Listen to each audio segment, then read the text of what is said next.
Well, here we go again. Here's this old man sitting in his study talking to you. Welcome to Things Above Ministries. I'm Severlin Barton, and this video is going to be a very fun video for me. It's on the end of the world. And in this short 12-minute video, I'm going to make you an expert on the return of Christ and the end of the world. It's almost been 2,000 years ago since Christ completed his physical ministry here on earth and ascended into heaven.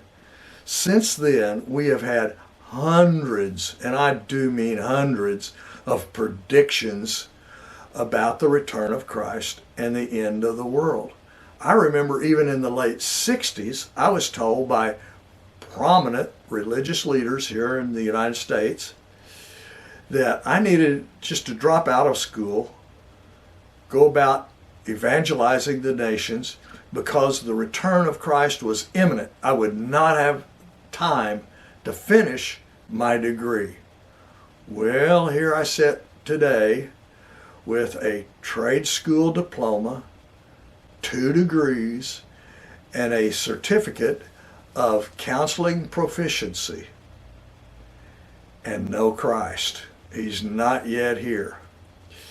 So in order to clear up all the rhetoric and all the guesswork, I'm going to give you everything you need to know to become an expert about the return of Christ and the end of the world. On that note, let's start. Popular scenarios that are going about nowadays. Scenario number 1. Christ will return in the air, and he will take out his believers, or take off, I guess, from off the world, out of the world, those who follow him, and they will meet him in the clouds. They call this the rapture. Then at a later time, Christ will return to the earth and set up his kingdom on the earth. This group of theologians and Christians that believe this are called dispensationalists.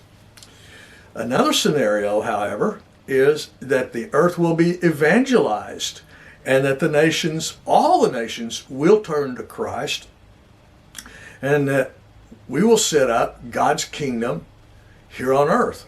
And because we do, Christ is on the earth spiritually. This group of Christians is called covenant theologians. And so we have dispensationalists and we have covenants. Now, and there's a lot of variation in each of those camps. I mean, a lot. But there's a third group, a third scenario, and they're called Paniers, P-A-N-E-R-S. You might not be familiar with that term. It's not widely spread, even though the group is very large. And the reason you probably don't know that name is because that's what I call them. That's my name for this group. Paniers, P-A-N-E-R-S. Not pantheists now, don't confuse that. But Paniers have a lot of biblical information. They have a lot of theory. They have a lot of scientific research about all of this. And they look at it and they scratch their heads and they say, I just really don't know when Christ is going to return. But this I do know. God is sovereign. God's in control. And however he works it out, it's fine with me. But I truly believe that it's all going to pan out in the end. And I have to admit, there are many days where I look at all the information and listen to all the rhetoric, and I just throw up my hands and say, when it ends, we're all going to be surprised. When the Lord returns, I think we're all going to be surprised. However it happens, it's going to happen. So I'm kind of in that group every once in a while of the Paniers. It's all going to pan out, and I trust God to do it. All right, now that's kind of an overview of what's out there today. But now let me make you an expert. Here we go. First off, when? Nobody knows. Don't listen to anybody who says, next Tuesday, 9 o'clock, it's going to happen. Forget about it. All the predictions and all the guesswork, don't even listen to it. The only one who knows is God the Father, period. But what you need to know in order to be an expert on the return of Christ and the end of the world is literally what? And I don't ask that as a question. I make that as a statement. You need to know what? Well, what is what that you need to know? What you need to know is what should you be doing when Christ does return? The Bible does make that very clear. So what should you and I be doing when the Lord comes to this earth? When the Lord comes to the clouds? Or we look up and see a big fireball headed toward the earth and we instinctively know this is it. This is the end of the world. What should we be doing? Well, the Bible does speak to that. Let me make you an expert here. All right, I'm going to read from Hebrews 10.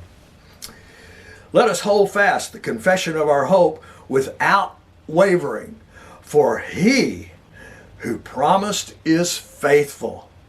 And let us consider how to stimulate one another to love and good deeds, not forsaking our own assembling together, as is the habit of some, but encouraging one another, and all the more as you see the day drawing near.